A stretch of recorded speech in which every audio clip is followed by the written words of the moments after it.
Tu travailles, tu pries, tu fais des efforts, et pourtant la richesse ne vient pas.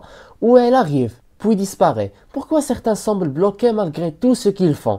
Et si le problème venait d'un seul verset, que tu répètes chaque jour, sans en comprendre le danger, reste bien jusqu'à la fin.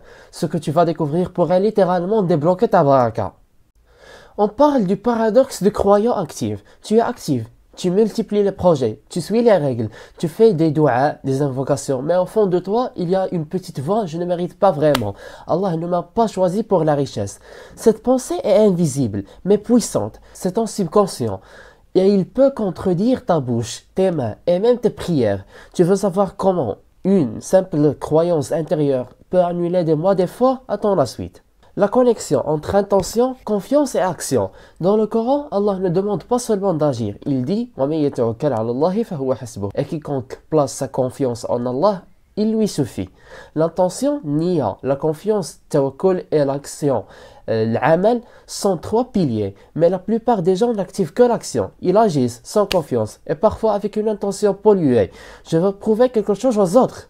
Dans un instant, je vais te révéler l'un des versets les plus puissants sur le risque, la subsistance, que tu as sûrement lu sans le comprendre. Le verset qui débloque ou bloque, écoute bien. Et quiconque craint Allah, il lui donne une issue et il lui accorde une subsistance d'où il ne s'attend pas. Ce verset contient deux secrets majeurs. Le premier, la taqwa, la piété. Pas seulement éviter le haram, mais vivre avec Allah dans chaque choix. Deuxièmement, la surprise de risque. Le vrai risque, la vraie subsistance, vient de là où tu ne t'y attends pas. Mais que se passe-t-il si, au fond, tu n'as pas cette taqwa, ou si tu la vis seulement quand ça t'arrange? Tu vas voir comment ce verset peut devenir un verrou spirituel si mal compris. Continue. Le blocage caché du subconscient. Le subconscient enregistre tout, tes peurs d'enfant, les phrases de tes parents sur l'argent, tes échecs, et il créait un mur invisible. Même si tu répètes, Ya Allah, donne-moi, ton subconscient dit, je ne suis pas prêt. Et Allah, dans sa sagesse, te donne, selon ce que tu crois vraiment. Alors, comment reprogrammer ton cœur et ton cerveau pour aligner ton effort avec ton destin? Je t'explique juste après. Comment ouvrir la porte du risque? Voici une méthode en 3 étapes. Premièrement, purifier ton intention. Pas pour l'ego, mais pour servir. Deuxièmement, travaille avec tawakkul. Agis comme si tout dépendait de toi. Prie comme si tout dépendait d'Allah. Troisièmement, fais du dhikr du verset. Répète ce verset en conscience en croyant à chaque mois. Et en astuce, après chaque salat, dis ce verset 7 fois avec conviction. Mais il y a encore un détail que personne ne t'a dit. Comment savoir si ton risque est baraka ou istidraj? On y vient. Baraka ou illusion?